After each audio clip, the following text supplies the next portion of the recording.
eritma tayyorlashida eritma tayyorlashda reaksiyaga aloqasi yo'q qismini ko'rdik. Biz eritma tayyorlashda qaysi usulda ishlayotgandik? Nisbatga tenglamada ishlayotgandik. Nisbatga tenglamada ishlashdan maqsad nima? Noma'lum narsani topish, to'g'rimi? Darsga qatnashib gapirib turamiz. Hop, noma'lum narsa nechta bo'ladi desa bitta bo'ladi. Sababi biz nisbatga tenglamada bitta tenglik qo'yardik. To'g'rimi? Nima uchun aynan nisbatga tenglamada ishlayapmiz desanglar, sababi bizda o'zi eritma tayyorlash to'rt xil usulini ko'rdik. Oddiy misol, eng soddasi suvga tuz solsam eritma paydo bo'ladi. Keyin tayyor eritmaga suv solish mumkin, tayyor eritmaga tuz solish mumkin yoki eritmaga eritma solish mumkin. To'g'rimi? Xo'p, endi eritmaga tuz solyapman. Keyin yangi eritma paydo bo'ladi. To'g'rimi? Mana shu yerda 3 ta narsa bor edi. Dastlabki qo'shilish va hosil bo'lish. Masala qanaqa tuzilardi? Ikkitasi berilib, bittasi so'ralardi. Bitta so'ralayotgan joy bizda noma'lum bo'ladi, to'g'rimi? Noma'lum bo'ladi-da. Demak, uni tenglama usulida ishlaymiz ekan. Bizda tenglamada 3 ta joy bor. Dastlabki qo'shilish, hosil bo'lish. Sizlar bitta narsaga e'tibor berishinglar kerak. Nimaga deydigan bo'lsanglar, dastlabki eritmani misol uchun berib turib, qo'shilish noma'lum qildi. Demak, qo'shilishga x bilan kiramizmi? Agar oxirida hosil bo'lishga ma'lumot nima qilish kerak? Berish kerak. Endi hosil bo'lgan ma'lumotni, masalan, 30% li eritma hosil bo'ldi deb turib, foiz konsentratsiyasini beryapti-yu.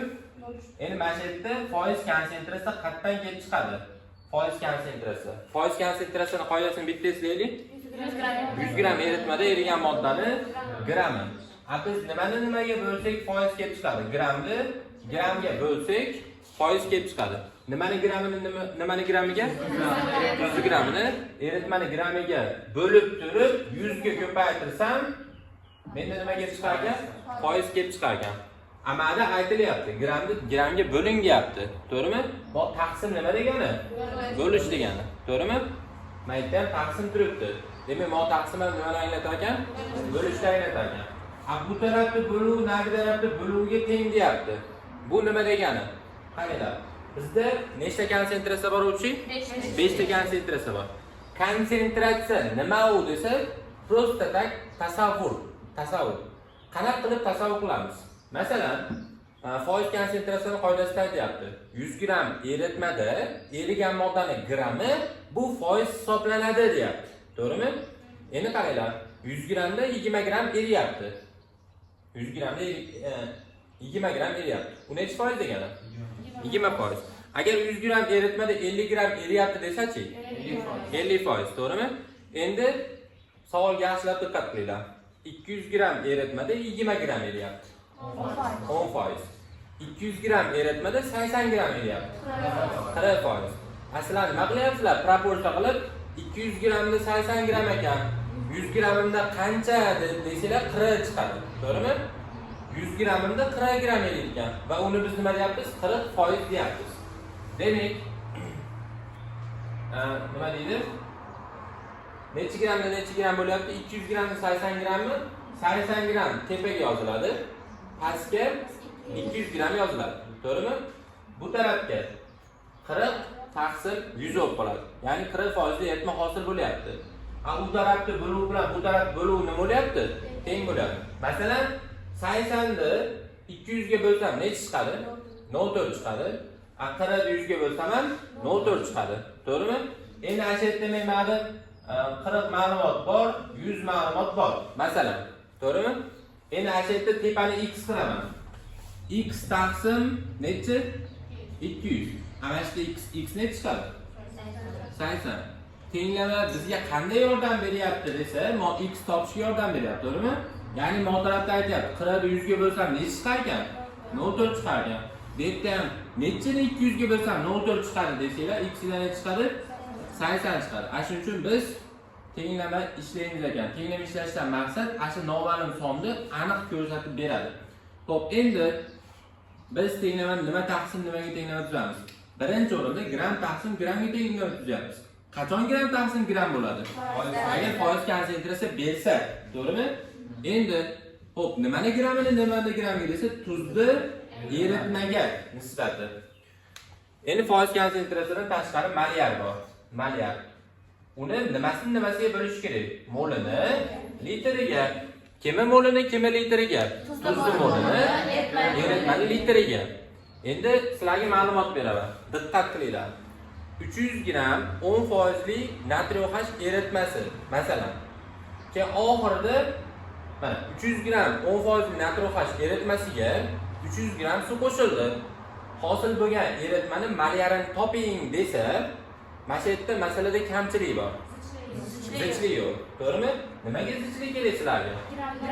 Gramdan litrga o'tib olish kerak. Ya'ni maqsaddan hajmga o'tib olish kerak. To'g'rimi?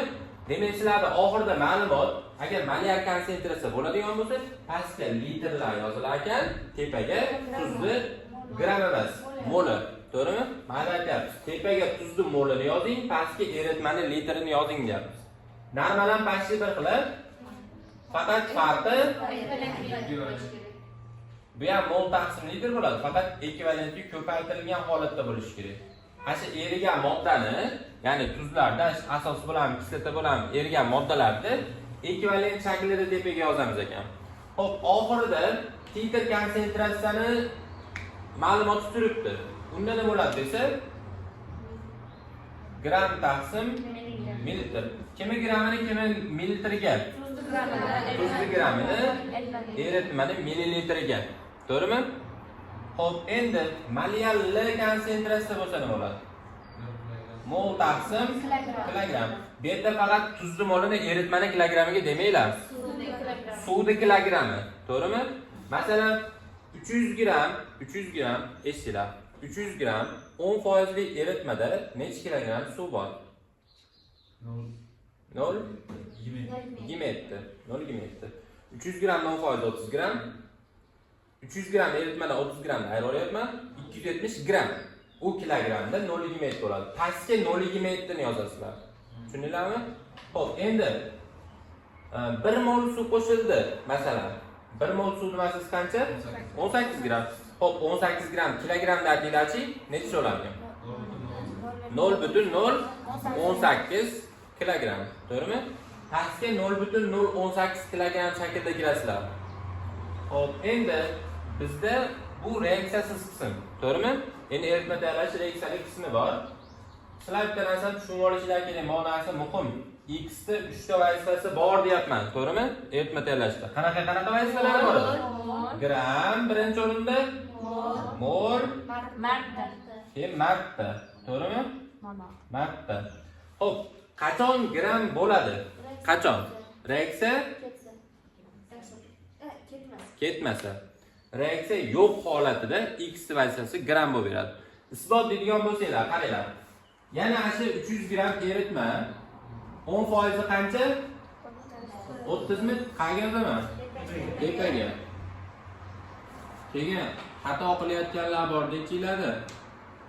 300 gram 10% eritma desa, 300 gram yozib turib, pastga yana qaytadan 30 ga yozib olayotganlar bor. U 300 gram eritmani ichida turibdi, suv bilan tuzi. Xato qilib qo'yayotganlar, misol tuzini ham yana pastga qaytadan yozib, suvni ham yana qaytadan yozib qo'yayotganlar bo'lyapti. 300 gramning ichida suv bilan tuzi bor, 10% tuz ekan. 300 gramning 10% 30 gram. A tepaga yozildi. A suvchi 300 ichida turibdi. To'g'rimi? Xo'p, endi shu eritmaga necha gram tuz qo'shilsa deb turib, tuzni noma'lum qilyapmiz. Unda nima bo'ladi? Pasand tepa ham x bo'ladi. Mana, pasand tepa ham x bo'ladi. Hosil bo'lgan eritmaning foizi qancha bo'ladi? Fikrlanglarchi. Qo'shilish tuz. Qo'shilish tuz ekan.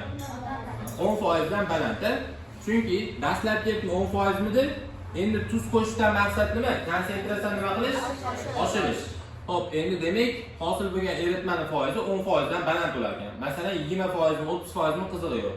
10% dan baland bo'lsa bo'ldi. To'g'rimi? 50% eritma hosil bo'ldi desam, men tenglamani 0,5 taqsim 1 ga tenglama tuzaman. Xo'p, endi mana shu yerda x chiqadi-yu. X nechidir chiqadi? X nima? X tuzning grami. To'g'rimi? Tuzning moli demayapmiz. Grami. Demak, bu yerda eritmaga shunchaki tuz qo'shilyapti. U reaksiya bermayapti. reaksiya yo'q holatida x vazifasi nima bo'lar ekan? Gram bo'lar ekan. To'g'rimi? Xo'p, endi yana yo'q, boshqa qolaylik. 500 gram eritma 20% ekan. 500 gram 20%. 100 gramni ketdi, tuzini yozdim. Qo'shilish suv. Pastga x yozyapman, tepaga yozmayman, to'g'rimi? Tuz taqsim eritma bo'lyapti. Faqat tuz yoziladi bu yoqqa. Qo'shilish suv ekan. Xo'p, dastlab ketdi 20% edi. Keyingisi nima bo'ladi? 20 dan past bo'ladi. 20 dan past bo'ladi. Masalan, 15. 15% olaylik. 0.15 taqsim 1 ga tenglaymiz demakmi? Bo'laveradimi? Xo'p, tashlatdi x chiqdi. X ne chiqadi? 0.15 kere 500 ne chiqadi? 75. 100 dan ayrsam 25. 25 ni 0.15 ga bo'linglarchi ne chiqar ekan? 25 ni 0.15 ga nechi? 166 yu 67 gram bo'lib beryapti. Xo'p, x chiqdi bu yerda. Bu nima desa qo'shilgan suvning nimasi? Grami. Xo'p, demak gram bo'lar ekan x qachon? Reaksiya yo'q joyda. Reaksiya ketmasa.